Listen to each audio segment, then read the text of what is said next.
ये क्या तरीका?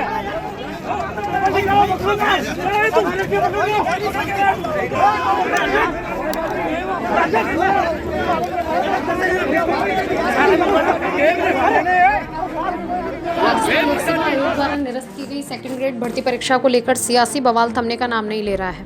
इसी कड़ी में भारतीय जनता पार्टी के समस्त पदाधिकारियों ने कार्यकर्ताओं के साथ मिलकर आरपीएससी प्रशासन को राज्य सरकार के नाम ज्ञापन सौंपकर इस मामले की सीबीआई जांच करवाने की मांग की है।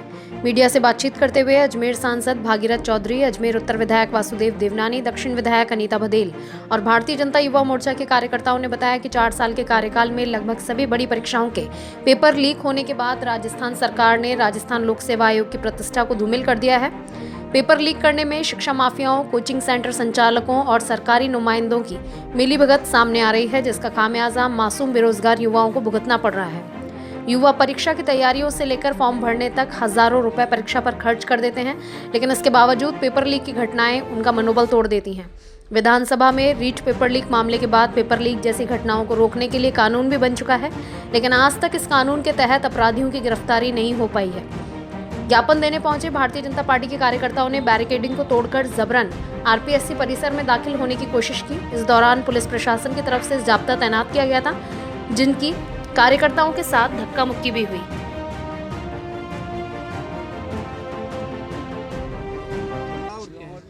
आज वरिष्ठ अध्यापक भर्ती पेपर लीक प्रकरण को लेकर युवा मोर्चा के कार्यकर्ता सड़कों पर आए, मगर इस सरकार ने अपनी गोपनीयता नहीं रख पाई। ये सरकार अपनी गोपनीयता नहीं रख पाई और ये सरकार आज हम जब सड़कों पर आकर इन लोगों का राजस्थान लोक सेवा आयोग का हम लोगों ने घेराव किया तो भी सरकार ने वही गोलमाल जवाब दिया है कि हम जांच करवाएंगे। आज तक इन्होंने कोई जांच करवाई है क्या? ये सरकार अपने आप को इतनी दूध की धूली मानती है तो सीबीआई जांच क्यों नहीं करवा देती है सरकार? इस सरकार का काम है केवल युवाओं को गड्ढे में डालने का काम, और ये सरकार गड्ढे में डालने का काम कर रही है। मगर ये राजस्थान का युवा मोर्चा इस सरकार से नहीं रुकने वाला। जिस तरीके से इस राजस्थान की सरकार ने युवाओं को सड़कों पर दौड़ाने के लिए मजबूर कर दिया, राजस्थान का युवा मोर्चा का कार्यकर्ता भी इस अशोक गहलोत मुख्यमंत्री को सड़कों पर दौड़ाएगा। दिया है क्या प्रमाण? देखिए, आरपीएससी में यहाँ आकर भारतीय जनता पार्टी के सारे जनप्रतिनिधि और युवा मोर्चा सभी संगठन के सारे यहाँ हमने ज्ञापन दिया है। दुर्भाग्य की बात है कि 4 साल से पेपर पे पेपर लीक हो रहा है और इसमें मैं तो दावे के साथ कह सकता हूँ कि इसमें सरकार खुद इन्वॉल्व है।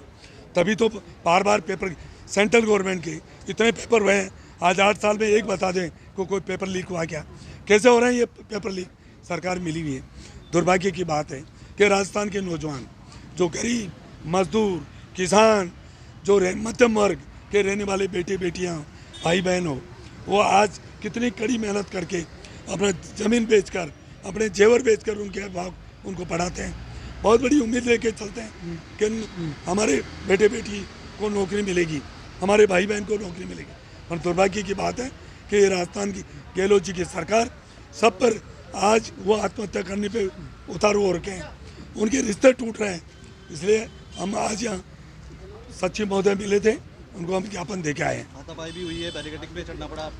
दुर्भाग्य की बात है कि जो चोर हैं, जो पेपर लीक कर रहे हैं, करवा रहे हैं, जो सरकार वो जो हम आम जनता के लिए जो पीड़ित हैं, जो शोषित हैं, जो वास्तव में उनके हक के लिए हम जो आवाज़ उठा रहे हैं, उनको रोकने की कोशिश कर रही है।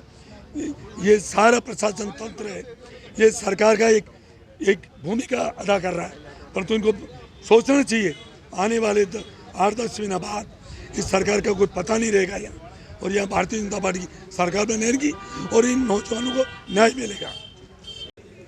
आ जाओ। 11 पेपर लीक का आपने आरोप लगाया यार, किसी में जांच नहीं हो रही है, तो क्या लगता है जांच से डर रही है सरकार या आपके दबाव में नहीं हो रहा? यह जो पेपर लीक का जो मैंने कहा कि यह सरकार लीक है, और इस समय ऊपर जो राजनीतिक के तार हैं बड़ी सियासत के, वह इन शिक्षा माफियाओं के साथ और कोचिंग इंस्टीट्यूट के साथ जो जुड़े हुए हैं, जिसका परिणाम है कि यह पेपर लगातार लीक हो रहे हैं। और अभी भी जो रीट के मामले में और कांस्टेबल के जो बाकी पेपर सारे लीक हुए हैं, उन सब में कहा जा रहा था, जिस ढाका का नाम आया है अखबार में आज छपा भी है, कि वह खुलेआम जयपुर में कोचिंग इंस्टीट्यूट चला रहा है और एसओजी कह रही है वो फरार है।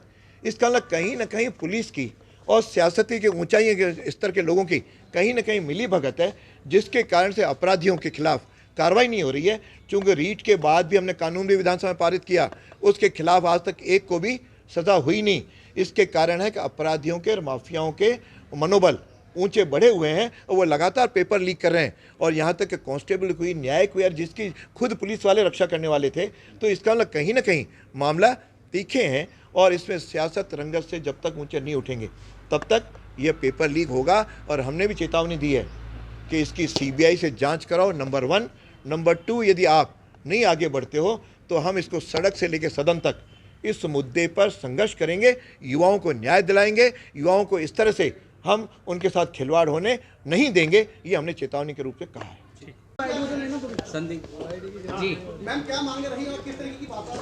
देखिए, जिस तरह से RPSC का पेपर लीक हुआ है और ये कहा जाता है कि पूरे हिंदुस्तान भर में RPSC का एक इमेज हुआ करता था, वो इमेज को पूरी तरह से ख़त्म कर दिया इस कांग्रेस सरकार के, अशोक गहलोत के नेतृत्व वाली सरकार ने।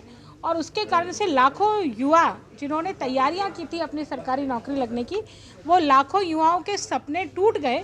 और हमने यही मांग रखी कि भैया जिस RPSC में MLA MPs को भी आने में इतनी मशक्क़त करनी पड़ती है, उस RPSC से ये पेपर कैसे बाहर चला जाता है। ये बहुत बड़ा प्रश्न है कि वो RPSC से यदि पेपर बाहर जा रहा है तो कहीं ना कहीं RPSC में कहीं ना कोई भ्रष्ट तंत्र है या सरकार का कोई कारिंदा है यहाँ पर जो इस प्रकार के कारनामों को अंजाम देता है। और ये राजस्थान के युवाओं के साथ एक बहुत बड़ा जो चोट है, उनके साथ बहुत बड़ा धोखा है। इस धोखे में अब राजस्थान का युवा नहीं रहने वाला है। या तो उस जो पेपर लीक हुआ उसको कठोर सजा मिले जो कानून बनाया उसके तहत, और नहीं तो यही माना जाएगा कि कांग्रेस की, अशोक गहलोत की सरकार इसमें मिली हुई है।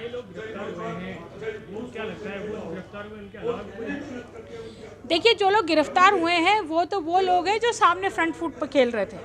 जिन लोगों ने पेपर यहाँ से आउट किया, जिन लोगों ने पेपर पकड़ाया, उनको वो लोग अभी भी जांच के दायरे में हैं, उन लोगों को अभी भी पकड़ना बाकी है। और जब तक वो लोग नहीं पकड़े जाते तब तक ये कह सकते हैं कि चोर तो पकड़ा गया, लेकिन चोरी किसने कराई यह अब जब तक पता नहीं होगा तब तक ये प्रक्रिया, जो पेपर आउट होने की प्रक्रिया, वो चलती रहेगी, वो रुकने वाली नहीं है। तो जो मेन माफिया है इसका पेपर आउट करने वाला, उस मेन माफिया तो को पकड़ने की बहुत ज़्यादा ज़रूरत है। अच्छा, ग्रुप A और B के जो पेपर हैं वो पहले हो चुके हैं, क्या लगता है आपको कि क्या हाँ, देखिए, इनसे ऐसा लगता है कि ग्रुप A और B के जो पेपर हुए उनमें भी चूंकि ये तो पता पड़ गया इसलिए आउट कर दिया, पेपर निरस्त हो गया। लेकिन जो पता नहीं पड़ा है उसमें पेपर अभी तक निरस्त नहीं हुए, उसमें भी हो सकता है कि कुछ लोगों ने उसमें भी चीटिंग किया और वो चीटिंग से सरकारी नौकरी प्राप्त करने में सफलता उन्होंने पा ली हो।